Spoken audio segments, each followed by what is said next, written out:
Brexit fallacy number 11. Brexit was democratic. Brexit was a democratic process. My name's Mike Cashman. Please subscribe to the channel. Britannia Waves the Rules. If you like these videos, do tell your friends. So here's Brexit fallacy number 11. Brexit was a democratic process. Now, at first sight, there does seem to be some case to be made that Brexit was democratic. It was a referendum. Nearly 52% of those who voted for Brexit.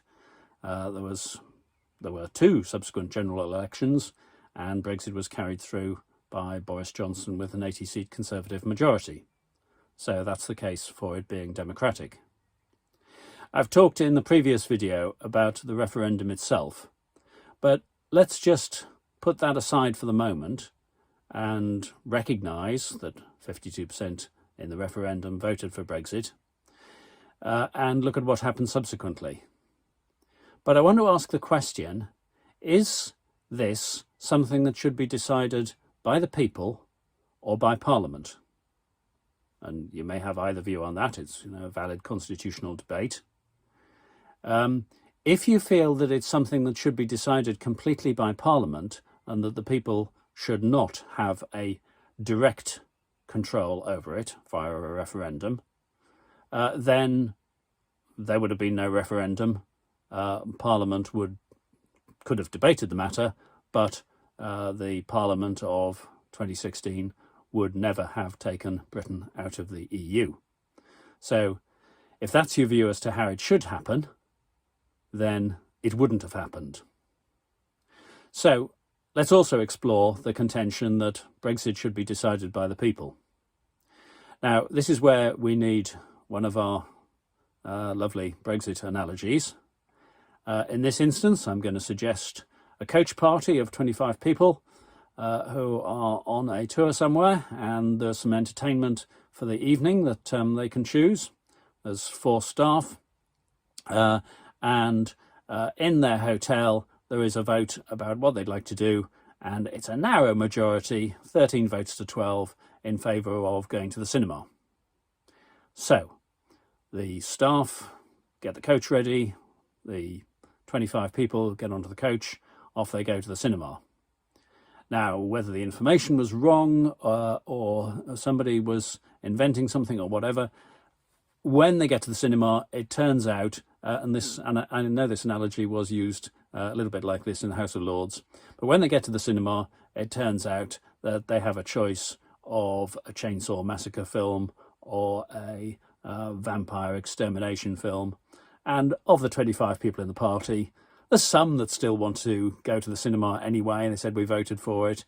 But actually, 14 of the 25 don't want to go to the cinema, don't want to see either of those pictures, and 11 do. Now, if you believe that something should be the will of the people, it is crazy at this point for the staff to say, well, back in the hotel, 13 of you said you wanted to go to the cinema, so we're all going to the cinema because we're in charge of the party. Because if you believe something should be the will of the people, then you should take note of what the will of the people is. And by the time we got to the 2019, majority of people certainly did not want the Brexit that was being promised, that was being proposed. They didn't want it at this point.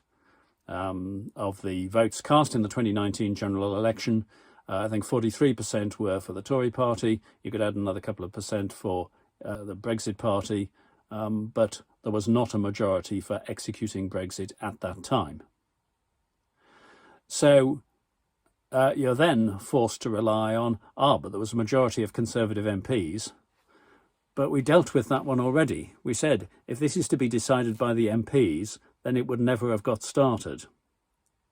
What we do know is that if you're trying to find what the majority view in the population is, then the way to do that is not to hold a single issue general election. Yeah, it would always have been the case that if you held an election with a single issue of Brexit, that because Brexit support is fairly evenly spread over a large number of constituencies and Remain support is more concentrated, then that election would always have resulted in some seats being won handsomely by the Remain supporting party, but many seats being won by the Brexit supporting party. That in itself does not mean that there's a majority of the population at that time in favour of Brexit, just as it did not mean that in 2019. So, if you believe in democracy, you have to decide whether you believe in representative democracy or direct democracy. If you believe in representative democracy without direct interaction, such as referendums, then Brexit should never have happened. But if you believe in direct democracy, that the will of the people has to be taken account of, then Brexit shouldn't have happened. Now, I will, in another video, talk about what we do about that. So saying Brexit shouldn't have happened is not the same as saying, therefore it can be instantly reversed. You can have things that happen that are not right. It doesn't mean that you can instantly do something about them. But it is worth recognising that the process by which we got here wasn't right. Then that can help us to look at what we do next. Those are my views. Please feel free to add your own.